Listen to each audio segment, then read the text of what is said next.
할렐루야. 우리가 전에는 스가랴 말씀을 했었던 기억이 있습니다.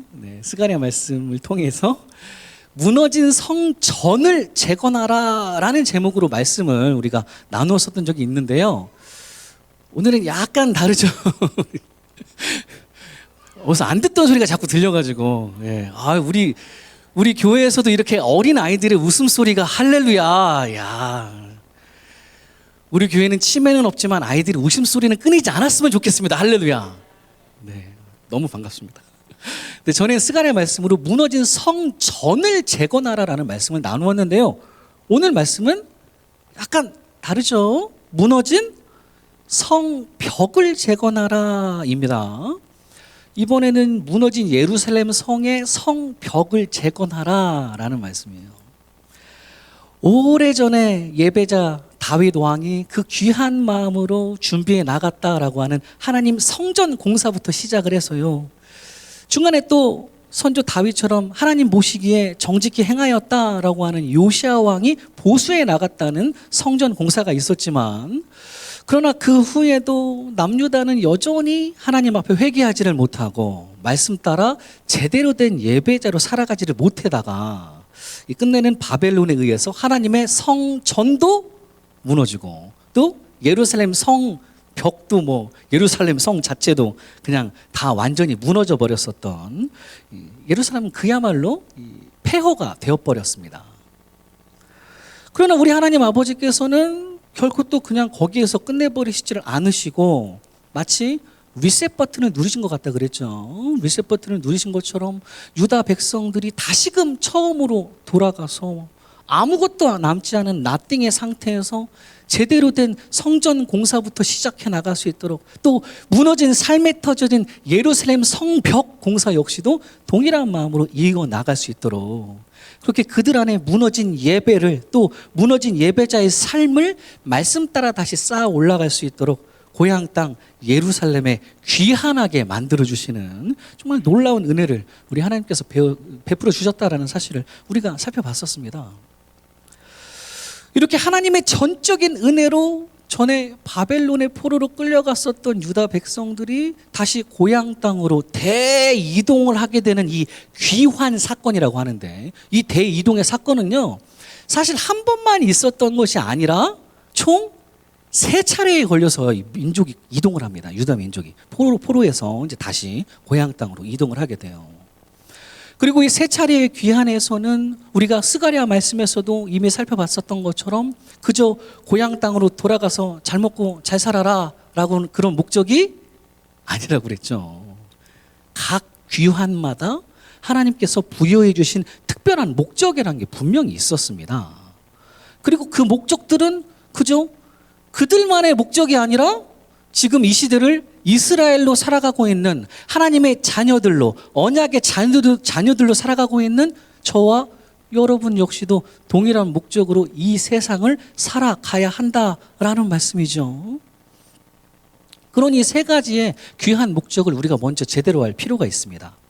먼저 당시 유다 민족이 첫 번째 귀환은요, 수룹바벨이라고 하는 리더를 통해서 예루살렘으로 돌아오게 된 그 첫 번째 목적이란 우리가 이미 살펴봤었던 그대로 무너진 하나님의 성전을 재건하라라는 게 제일 되는 목적이었습니다.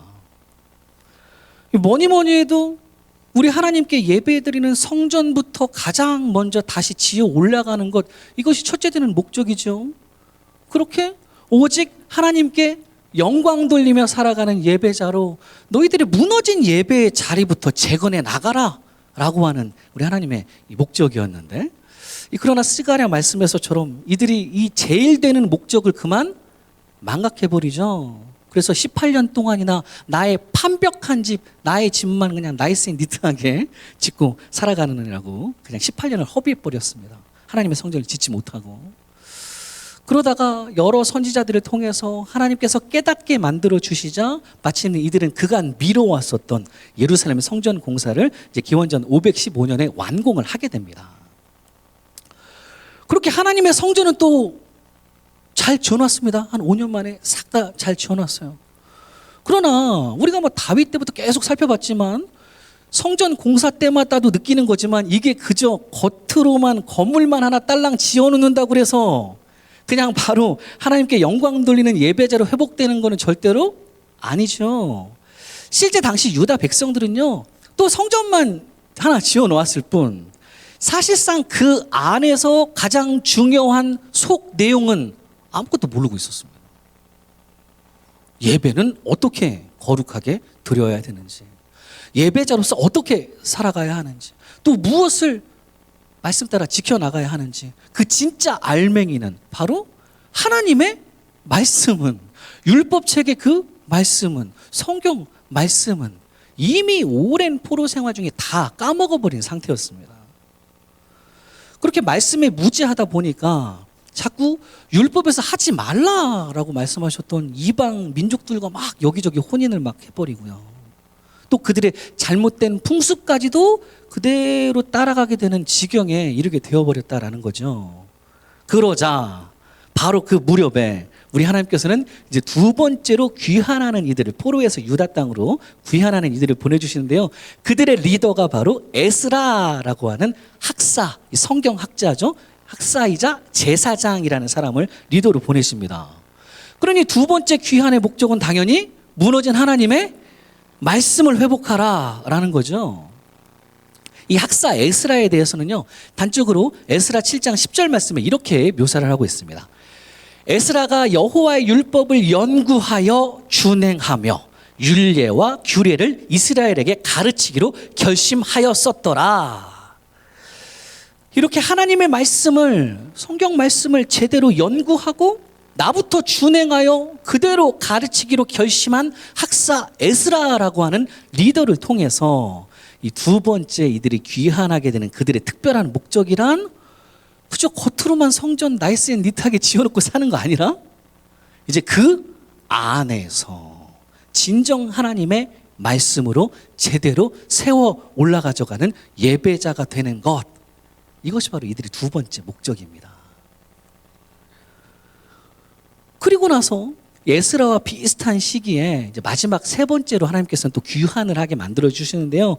바로 오늘 본문 말씀에서 이 느헤미야라고 하는 인물이 전에는 페르시아라고 하는 그때 당시 강대국 아닥사스다 왕의 총애를 받고 있던 신하였는데 그 사람은 그냥 자기 자리 다 버려버리고 이제 고향 땅으로 돌아오게 되는 이 유다 총독 느헤미야라고 하는 리더를 통해서 마지막 세 번째 귀환을 이끌도록 만들어 주십니다. 이 세 번째 귀환 목적은 오늘 말씀 제목 그대로 무너진 예루살렘의 성벽을 재건하라라는 거죠. 이렇게 총 세 번에 걸쳐서 고향 땅에 귀환하게 되는 각각 목적들을 그 순서대로 다시 표를 정리해 보면 이래요. 첫 번째는 무너진 하나님의 성전을 재건하라. 이건 수룹바벨이라고 하는 리더 우리가 이미 살펴봤었고, 두 번째는 무너진 하나님의 말씀을 회복하라. 에스라라고 하는 학사. 그리고 세 번째가 이제 오늘부터 살펴볼 느헤미야, 무너진 예루살렘 성벽을 재건하라입니다. 여기서 마지막 세 번째 귀한 목적이 예루살렘 성벽을 재건하는 것이라고 하니까 우리가 앞에서 이제 봤었던 첫 번째하고 두 번째 귀한이 하나님의 성전이고 하나님의 말씀처럼 하나님과 직접적인 관계가 있는 것들을 회복하는 목적과는 조금 다르게 이 세 번째 귀한에서는 무너진 성벽을 재건한다라는 목적이 다소 우리 하나님과 좀 거리가 먼 것처럼 느껴질 수가 있는데요. 그러나 이렇게 예루살렘의 성벽을 재건한다는 것이 단순히 그저 그들의 삶의 터전을 보호한다라는 의미만 있는 것은 아닙니다. 이것은 바로 이제는 이 예루살렘 성 자체가 그야말로 하나님의 도성이 되어서, 도성으로 다시 회복이 되어서 삶의 모든 것들이 오직 하나님 중심으로 돌아가도록 만들어주는 역할을 하는 것. 그렇게 이 성 자체가 하나님의 예배자들이 살아가는 삶의 터전으로 자리 잡아갈 수 있도록 만들어주는 것이 바로 이 예루살렘 성벽이라는 거죠. 그러니 예배자는 그저 하나님의 성전 안에서만 주를 경배하고 끝나는 것이 아니라 어디까지 확장되어 나가야 되는 거예요.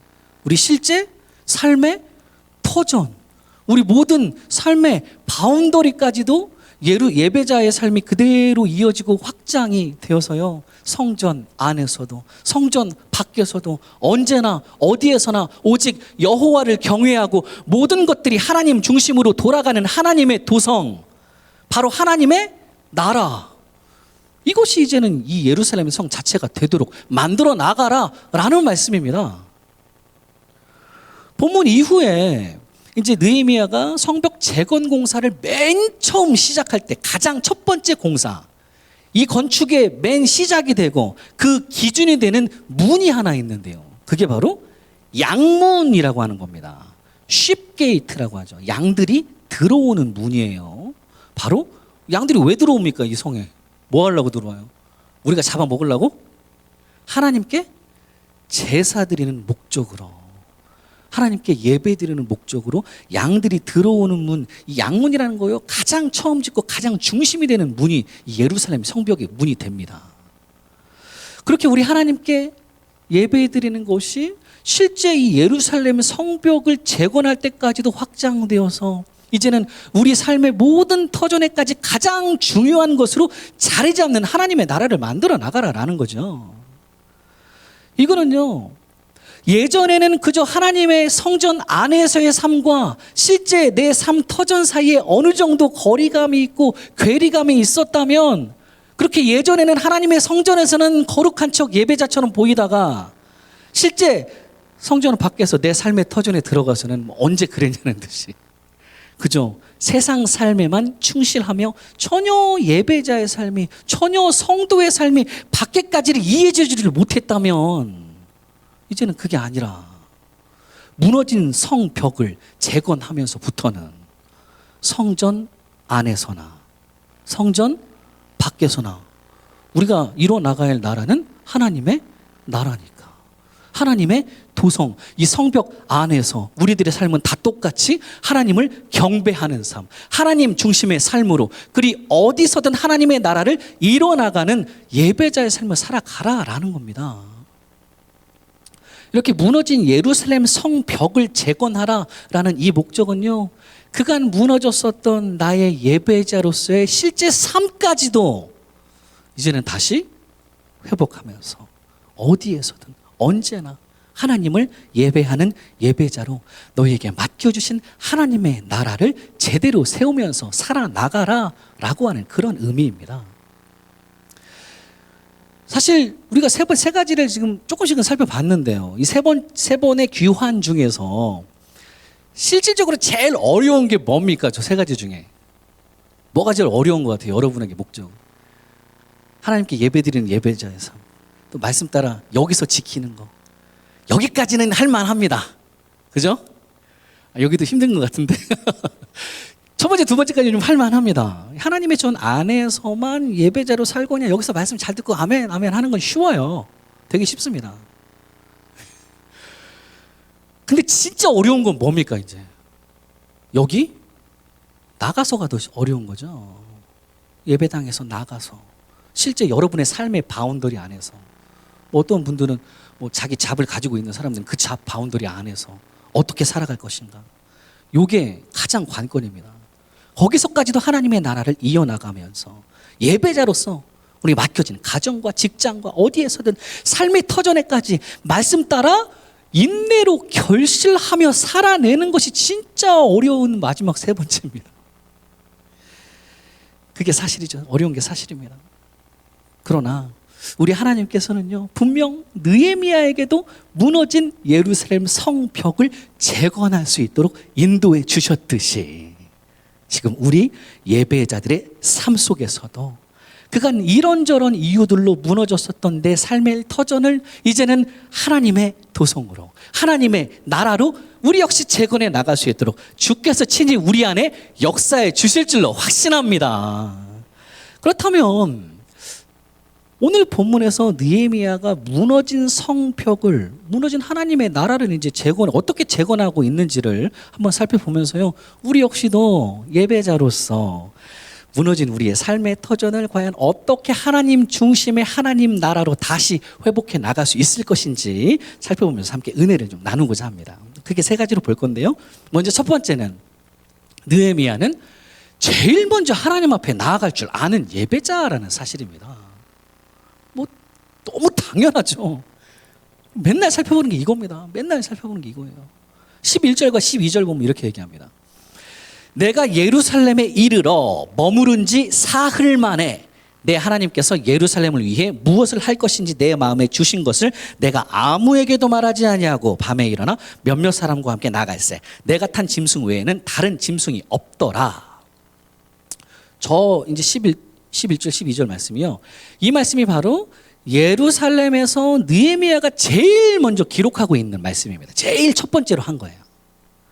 그 머나먼 페르시아 땅에서 이제 왔는데, 이제야 예루살렘에 왔는데, 우리 느헤미야가 맨 처음 사흘 동안에 과연 무엇을 가장 먼저 했는지를 너무나도 잘 알 수 있는 대목이죠. 예루살렘에 머무른 지 사흘 만에 내 하나님께서 예루살렘을 위해 무엇을 내가 해야 할 것인지를 내 마음에 깨닫게 만들어 주셨다라는 게 첫 번째 대목입니다. 그러면 이 사흘 동안에 예루살렘에 와서 이 3일 동안이죠. 3일 동안이라는 기간에 느헤미야는 대체 뭐 했을까요? 뭐 하고 돌아다녔을까요? 사람 만나러 막 오랜만에 고향 왔으니까 사람 만나러 돌아다녔나? 누가 벽돌을 아니면은 이거 나 성벽 다시 재건해야 되는, 누가 벽돌을 정말 이쁘게 잘 쌓는가 그 사람 찾으러 다녔을까요? 누가 나와 함께 이 일을 적극적으로 동참할 수 있을 것인지 그거 알아보려고 이리저리 돌아다녔을까요? 거기 때문에 바빴을까요? 분명 그러진 않았겠죠. 저 말씀대로.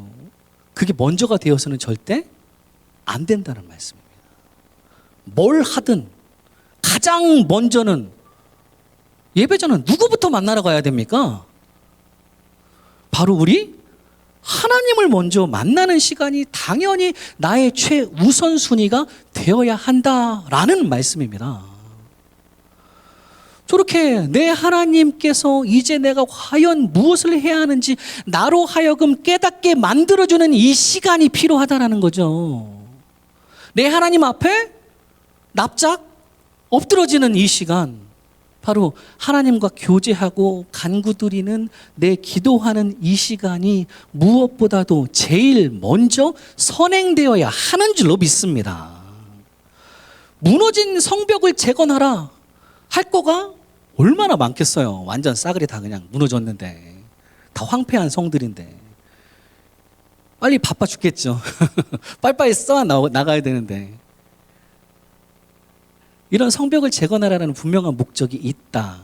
그 고향 땅에 그렇게 돌아왔다 하더라도 오자마자 바로 하나님의 성벽 공사를 이 공사를 빠르게 착수하는 게 지금 문제가 아니라, 아무리 바쁘더라도 제일 먼저는 느헤미야의 저 처음 사흘 동안과 같이 내게 맡겨주신 예루살렘을 위하여 나는 과연 무엇을 해야 하는지, 하나님께서 나에게 원하시는 건 무엇인지, 그렇게 오직 우리 하나님의 뜻을 최우선으로 구할 줄 아는 그런 예배자가 되어야 한다라는 말씀입니다. 이렇게 어떤 공사도 마찬가지죠. 뭐 성전 공사 뭐 다 마찬가지. 가장 먼저는 어떤 문제 앞에서도 가장 먼저는 하나님 앞에 나와 간구하고 있는 이 느헤미야의 모습은 사실 본문의 앞부분인 1장에서도 똑같습니다.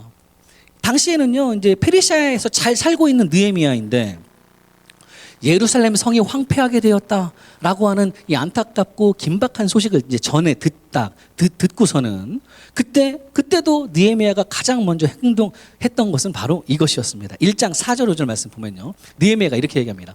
내가 이 말을 듣고 앉아서 울고 수일 동안 슬퍼하며 하늘의 하나님 앞에 금식하며 기도하여 이르되, 하늘의 하나님 여호와 크고 두려우신 하나님이여 주를 사랑하고 주의 계명을 지키는 자에게 언약을 지키시며 긍휼을 베푸시는 주여 간구하나이다. 뭘 해도 상황이 되게 긴박하고 이거 빨리 이거 해야 되는데, 그게 중요한 게 아니라 아무리 상황이 안 좋아 보여도, 아무리 긴박하고 바빠도 느헤미야의 제일 첫 번째 행보는 이렇게 항상 하늘의 하나님 앞에 나아가서 엎드려 간구하고 기도하는 모습이라는 사실입니다. 이와 동일한 무슨 뭐 느헤미야만 그런가요? 우리가 성경을 다 훑어봤을 때 느헤미야만 맨날 저렇게 합니까? 아니죠. 정말 수많은 하나님의 사람들이라고 하는 사람들은 다 이렇게 합니다. 다윗을 비롯해서 예배자들은 다 이렇게 하죠. 우리가 전에 살펴봤었던 역대상 14장 말씀에서도 보면 다윗은 꼭 블레셋 군대가 바로 코앞에 쳐들어왔는데도 그 긴박한 그 순간에서도 가장 먼저는 하나님한테 묻습니다. 보면 그렇죠. 14장 역대상 14장 9절 10절 말씀 보면 이렇죠. 블레셋 사람들이 이미 이르러 르바임 골짜기로 쳐들어온지라 다윗이 하나님께 물어 이르되 내가 블레셋 사람들을 치러 올라가리이까 주께서 그들을 내 손에 넘기시나이까 하니. 저 블레셋 사람들이 쳐들어온지라 한 다음에 접속사가 원래 있다고 그랬습니다. 히브리어로 보면 그래서입니다. 쳐들어와서 나는 하나님께 기도한다. 요거죠. 다윗도 그렇고 본문에 느헤미야도 그렇고. 왜들 이럽니까?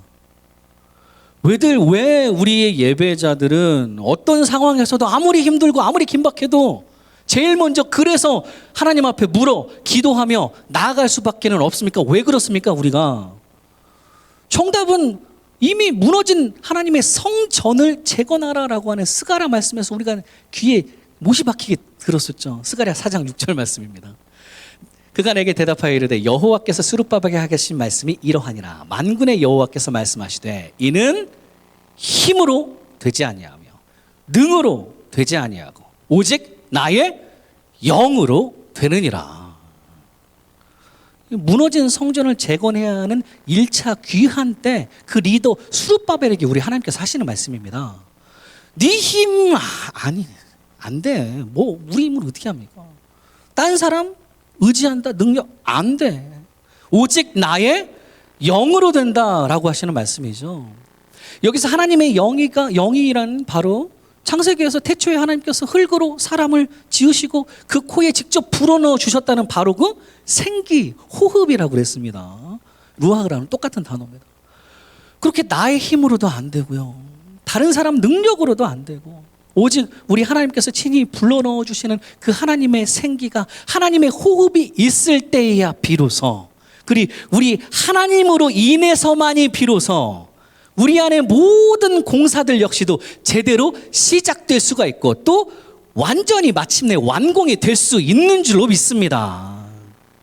그러니 우리 예배자들은 어떤 상황 속에서도 어떤 공사에 앞서서도 제일 먼저는 우리 하나님 앞에 나아가서 그냥 엎드릴 수밖에 없는 거죠. 그게 제일 먼저일 수밖에 없는 겁니다. 이게 내 힘으로 안 되는 거니까요. 달리 뭘로 우리가 시작할 수가 있겠습니까? 하나님밖에는 못 하시는데. 바라기는 우리 안에 무너진 성벽을 재건하는 공사도, 우리 안에 무너진 하나님의 나라, 우리 가정 가운데, 우리의 직장 가운데, 우리 교회 가운데 무너진 하나님의 나라를 재건하는 공사에서도 마찬가지로 나를 도와줄 사람을 먼저 찾는 것이 중요한 것이 아니라 또 바쁘다고 그냥 바로 시작하지 마시고 바빠서 기도합니다.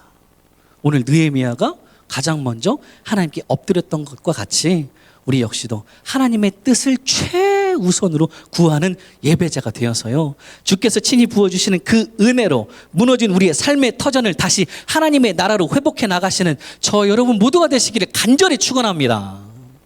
이게 첫 번째. 두 번째는요, 느헤미야라는 사람은 맡겨주신 모든 것들을 정말 충성되이 살펴나가는 예배자이다라는 사실입니다. 요거에 또 우리가 주목해야 됩니다. 13절에서 15절까지 말씀 보면 이렇게 얘기합니다. 그 밤에 골짜기 문으로 나가서 용정으로 부문에 이르는 동안에 보니 예루살렘 성벽이 다 무너졌고 성문은 불탔더라. 앞으로 나아가 샘문과 왕의 못에 이르러서는 탄 짐승이 지나갈 곳이 없는지라. 그 밤에 시내를 따라 올라가서 성벽을 살펴본 후에 돌아서 골짜기 문으로 들어와 돌아왔으나 이렇게 나오죠. 여기서 지금 계속 예레미야 언제 움직이고 있어요? 그 밤에 움직인다고 얘기를 합니다. 그 밤에. 여기서 말하는 이 그 밤에는요, 내 하나님께서 이제 내가 무엇을 해야 할 것인지 3일 만에 내 마음에 깨닫게 만들어주시는 바로 그 밤에입니다. 이제 3일 지났으니까 좀 피곤하니까 3일 동안 또 하나님 앞에 엎드렸으니까 하나 피곤하니까 내일 잠깐 자고 내일 아니라 일단 자고 예루살렘 성벽을 살피러 나가는 거 아니라요. 지금 그 밤에 깜깜해서 잘 보이지는 않지만 그러나 우리 하나님께서 주신 귀한 마음을 까먹어버리지 않으려고 좀 종이죠. 종 몇몇을 데리고 지금 성벽을 살피러 다른 사람들한테 얘기도 안 하고 계속 혼자만 돌아다니고 있는 그런 느헤미야의 모습입니다. 골짜기 문이라는 곳에서 출발을 해서 용정으로 용의 연못으로 이렇게 가서 또 분문이라는 곳에 이르기까지 이곳 저거 뭐 직접 그 밤에 막 다 돌아다니면서요. 그렇게 예루살렘 성벽이 얼마만큼 무너져 있는지 성문이 불탄 그 장면들을 면밀하게 하나하나 다 살펴보고 있는 느헤미야의 모습입니다. 아까 읽었던 그 13절의 말씀에 나오는 분문이라고 하는 게 나오는데요. 이게 문의 이름 중에 하나인데 분은 한자로 똥분자입니다. 똥문이에요. 아직 식전이시죠? 괜찮아요. 똥문입니다. 똥문이 있었어요. 영어로도 또 똥게이트라고 하는데요. 똥문이니까 뭐가 쌓였을까요? 여기는 예루살렘 성에서 나오는 온갖 잡다한 쓰레기며 뭐 짐승 똥이며 사람 똥이며 자꾸 똥똥거려서 죄송한데요. 죄다 한 자리에 버려서 한 곳에 모아놓는 지금 우리 식으로 말하자면 쓰레기 처리장 같은 똥밭을 얘기합니다. 바로 그쪽 문이 똥문, 분문이라는 거예요. 그러니 지금 느헤미야가 그 밤에 보이지도 않으니까 얼마나 많이 밟았겠는지 모르겠는데 하여튼 악취나고 똥밭인 그 똥문에 이르기까지도 여기저기 다 돌아다녔다라는 거죠. 짐승이 들어갈 수 있는 곳이라고 한다면 다 들어갔다는 얘기입니다. 그렇게 15절 말씀에 보니까 그 밤에 시내를 따라 올라가서 예루살렘 성벽을 살펴본 후에야 라고 하는데요. 이 살펴보다라는 게 영어로는 inspect입니다. 조사하다라는 거죠. 철저하게 다 하나하나 조사하고 난 후에야 비로소 다시 돌아왔다라고 하는 이 느헤미야라고 하는 유다의 총독입니다. 어떻게든 무너진 예루살렘 성벽을 주님 뜻에 따라 제대로 한번 재건해 보려고 언제나 그 밤에도 또 어디에서나 어디까지도 똥밭까지도 지금 꼼꼼하게 조사를 하고 살피고 있는 이 느헤미야의 모습이라는 거죠. 맡겨주신 모든 것들을 그냥 결코 소홀하게 보지 않고요. 절대 대충 보지를 않고 열심을 가지고 지금 정확하게 조사하면서 그렇게 성벽 공사를 밤새 연구하고 있다라고 하는 이 느헤미야의 모습입니다. 앞서 살펴봤듯이 모든 것은 오로지 우리 하나님의 호흡이 있을 때만 비로소 그리고 오직 우리 하나님으로 인해서만이 비로소 성전 공사든 성벽 공사든 뭐든 시작할 수 있게 되는 것이 분명하지만 그렇다고 해서 또 팔짱 딱 끼고 아이고 나는 모르겠습니다. 뭐 하나님 그냥 알아서 다 해주시든가 말든가 뭐 알아서 하신다면서요. 이런 식으로 게으르게 그냥 감나무 밑에서 감 떨어지기 많은 입을 그냥 이렇게 벌리면서 기다리고 있는 그런 악하고 게으른 종이 되어서는 또 안 되겠죠. 누차 말씀드리는 거지만 우리 하나님께서는 분명 하나님 혼자 홀로 모든 것들을 다 주님 뜻대로 그냥 이루어 주실 수 있으신 그야말로 전지전능하신 우리 하나님 아버지가 맞으시지만 그런데 이상하게도 참 우리 하나님께서는 혼자 하시기를 원치 않으신다고 그랬습니다. 꼭 부족한 우리들을 통해서 자꾸 나 잘 안 되는데 내 손으로 또 우리의 발로 또 우리의 입으로 그렇게 우리를 사용하셔서 주님의 뜻을 이루어 나가시를 원하시는 우리 하나님 아버지시다라는 사실입니다. 그러니 나중에도 사도 바울이 말하는 것처럼 맡은 자에게 구할 것은 뭡니까? 충성이기에 우리는 맡겨진 모든 일들에 결코 게으르지 않고요. 철저하게 조사하고 밤새 연구하면서 그리 꼼꼼하게 살필 줄 아는 충성된 예배자가 되어가야 하는 줄로 믿습니다. 요즘 새벽에 이제 출애굽기 말씀에서도 거기에서는 이제 성전 공사의 효시가 되는 성막 공사를 하는 장면이 나오죠. 그러면서 우리 하나님께서 부살렐이라고 하는 이 사람을 친히 지명하셔서 모든 이 성막 공사의 책임자로 맡기시면서요, 그에게 이렇게 하라고 말씀을 하십니다. 출애굽기 32장 2절에서 4절까지를 보면요, 내가 유다 지파 훌의 손자여 우리의 아들인 부살렐을 지명하여 부르고 하나님의 영을 그에게 충만하게 하여 지혜와 총명과 지식과 여러 가지 재주로 정교한 일을 연구하여 금과 은과 노스로 만들게 하며, 이렇게 말씀합니다. 성막의 모든 기구들과 그 휘장들까지도 다 만들어내야 하는 그런 막중한 책임을 가지고 있는 부살렐에게 우리 하나님께서는 먼저 아까 우리가 살펴봤던 것처럼 하나님의 영을 부어주시죠. 똑같습니다. 하나님의 생기, 하나님의 호흡을 충만하게 부어주시고요, 그런 다음에 부살렐은 주신 그 지혜와 여러 가지 재주들을 가지고 뭐 해야 된다고 그러는 거예요? 정교한 일을 연구해야 된다. 저기서 연구하다라고 우리말로는 표현됐지만요, 저거는 영어로 얘기하면 weave라고, 이게 실을 한 올 한 올 이렇게 엮어가지고 천을 짜다라는 뜻입니다. 마치 우리의 선조들이 배틀을 막 돌려가지고 밤새도록 실이 꼬이지 않게 막 한 올 한 올 엮어갖고 마침내 귀한 옷감을 만들어내는 것처럼 하나님께서 주신 지혜를 가지고 부어주신 이 재능으로 맡겨주신 하나님의 성막공사 대충대충 하지 않고 한 올 한 올 정말 정교하게 말씀 그대로 연구해서 끝내 주님 보시기에 아름다운 성막을 만들어내는 것, 이것이 바로 우리 하나님께서 성막공사를 하는 이들에게도, 또 성전공사를 하는 이들에게도, 또 성벽공사를 하는 모든 이들에게도 반드시 요구하시는, 맡은 자들에게 구하시는 충성인 줄로 믿습니다. 그러니 이렇게 주께서 친히 맡겨주신, 무언가를 맡겨주신 우리 예배자들이기 때문에 결코 악하고 게으른 종 마냥 그냥 주신 달란트 다 땅에 묻고 살아서는 안 되겠죠.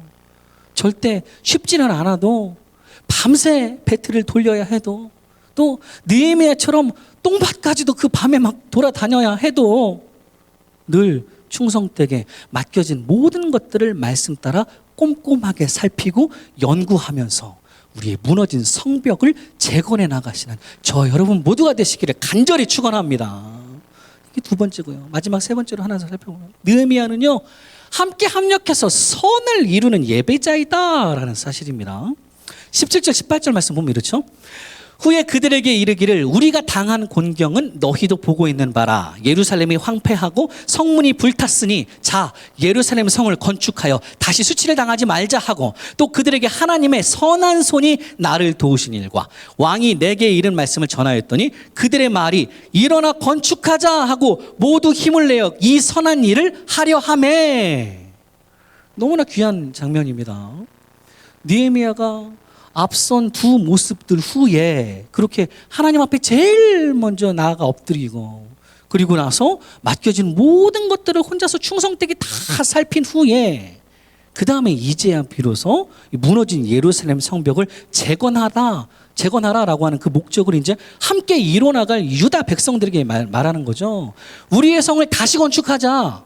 하나님의 선한 손이 나를 도우셔서 페르시아 왕이 나를 여기에 보냈다라고 얘기를 하니까요, 이 백성들이 일어나 건축하자라고 말하면서 모두 힘을 내어 이 선한 일을 하려고 했다라고 말씀하고 있습니다.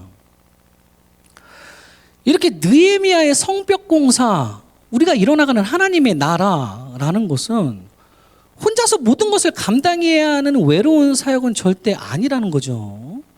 우리 하나님께서는 반드시 동역자들을 붙여주셔서 하나님의 말씀 따라서 합력해서 선을 이룰 수 있도록 우리 주님께서 친히 인도해 주시는 이것은 함께하는 사역이다라는 말씀입니다.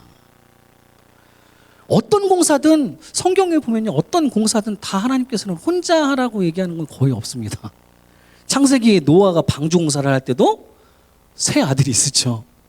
셈 하면 야벳이 있었고, 또 아까 봤었던 출애굽기의 성막 공사를 할 때에도 부살렐에게는 오홀리압과 또 여러 지혜 있는 사람들 또 붙여 주십니다. 그랬듯이 오늘 느헤미야에게도 함께 힘을 내어 선한 일을 하려는 동역자들이 분명 존재합니다. 그러나 사실 동역이라는 게 이 말처럼 쉽나요? 쉬우신가 봐. 나는 좀 되게 어렵던데. 되게 쉬우신가 봐. 동역이 그다지 쉬운 일이 절대로 아닙니다. 절대 아니에요. 먼저 그 안에는요, 오늘 본문에도 나왔는데 선한 공사를 방해하고 무너뜨리려고 하는 선한 일이니까 악한 세력이 반드시 있습니다. 있어서 어디든 존재하기 때문에 19절 말씀처럼 산발랏, 도비야, 게셈 같은 이런 사람들이 있어서 이 성벽 공사를 비웃고 자꾸 이제 업신여기고 못하게 하기 때문에 그런 장애물들은 또 제대로 잘라내 줘야지 마땅하고요. 또 그렇다고 그래서 함께 이렇게 뜻을 모은 동역자들 가운데서도 이렇게 매번 힘을 내어 선한 일을 이룬다는 거, 이거 어렵다고 그랬습니다. 동역자들끼리만 모여도 쉽지 않습니다. 왜 그럽니까? 왜 이렇게 힘들어요? 왜 이렇게 힘들까요? 우리 동역하는 게 왜 이렇게 힘들어? 왜 이렇게 힘들어? 저는 규빗이라는 단어에서 찾습니다. 왜 힘든지. 서로 각자의 규빗이 다 다르기 때문에 그래요. 규빗은 이게 규빗이죠. 성경에 나오는 규빗은. 이거 가지고 놓아도 방주 짓고 또 성막공사도 다 요거 갖고 이제 이 규빗. 팔꿈치에서 손끝까지가 규빗이죠. 뭐든 뭐 장막이든 뭐든 이렇게 길이를 재서 공사를 해 나가야 하는데 문제는 이게 개인마다 싹 다 다릅니다.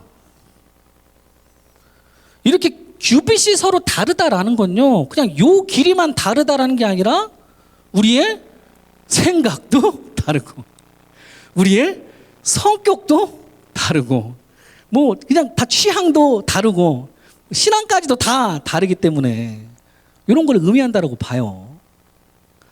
그러니 우리가 뭔가 함께 동역을 한다라는 게 얼마나 어렵겠습니까? 아무리 선한 일을 이루기 위해서 모였다 하더라도 함께 서로 맞춰나가면서 이거 어떤 공사든 진행해 나간다는 것이요, 이거 여간 어려운 사역이 아닙니다.